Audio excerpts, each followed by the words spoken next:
तर अजित पवार यांचं पुणे लोकसभा मतदारसंघामध्ये आज 3 मेळावे होणार आहेत आणि याच पार्श्वभूमीवर आता खडकवासला इथल्या मेळाव्यामध्ये अजित पवार दाखल झालेले आहेत। अजित पवार यांचं स्वागत या ठिकाणी होत आहे। मोठा पुष्पहार घालत अजित पवार यांचं जंगी स्वागत आता केलं जात आहे।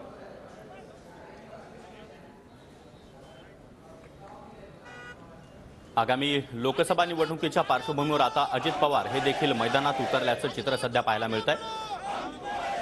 पुणे लोकसभा मतदारसंघामध्ये आज एका दिवसामध्ये अजित पवार यांचे 3 मेळावे होणार आहेत आणि आता खडकवासला इथल्या मेळाव्यासाठी अजित पवार दाखल झालेले आहेत आणि थेट जाणार आहोत आमचे प्रतिनिधी योगेश बोरसे यांच्याकडे। योगेश, अजित पवार यांचं खडकवासल्यामध्ये जोरदार स्वागत करण्यात आलं।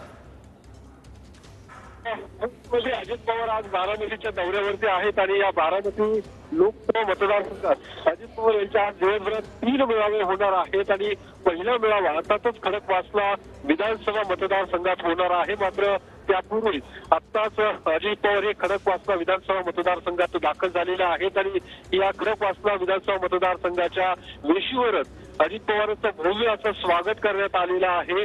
क्रेनच्या सहाय्याने एक भव्य हार आणला गेला, तो अजित पवारांना घालण्यात आलेला आहे। त्यासोबतच शाल प्रगडी देऊन अजित पवारांचं भव्य असं स्वागत या ठिकाणी कार्यकर्त्यांनी केलेलं आहे। यावेळी महिला आयोगाच्या अध्यक्षा रुपाली चाकणकर सुद्धा उपस्थित होत्या आणि रुपाली चाकणकर यांनीच अजितदादांचा या ठिकाणी सत्कार केलेला आहे आणि आता थोड्याच वेळात अजित पवार हे खडकवासला ज्या ठिकाणी पहिला मेळावा शेतकरी मेळावा आणि कार्यकर्ता मेळावा हा आयोजित करण्यात आलेला आहे त्या ठिकाणी आता अजित पवार पोहोचतील आणि पहिल्या मेळाव्याला सुरुवात होणार आहे। आणि ज्या पद्धतीने सकाळी 7 वाजता अजित पवार हे सर्किट हाऊसमध्ये दाखल झाले होते, त्यानंतर त्यांनी कालवा समितीची बैठक घेतली। बैठक आटपून तात्काळ ते आता या बारामती लोकसभा मतदारसंघात दाखल झालेला आहे। पहिला मेळावा खडकवासला या ठिकाणी झाल्यानंतर दुसरा मेळावा हा भोरमध्ये आणि तिसरा मेळावा हा मुळशीमध्ये अजित पवारांचा असणार आहे। त्यामुळे आज संध्याकाळपर्यंत अजित पवारांचा हा बारामती दौरा असणार आहे। आगामी लोकसभा निवडणुकीच्या पार्श्वभूमीवरती अजित पवारांचा हा बारामती दौरा म्हणता येईल। नक्कीच योगेश, अजित पवार यांच्या सभेकडे आपलं लक्ष असणार आहे। धन्यवाद तुम्ही दिलेल्या या सविस्तर माहितीसाठी।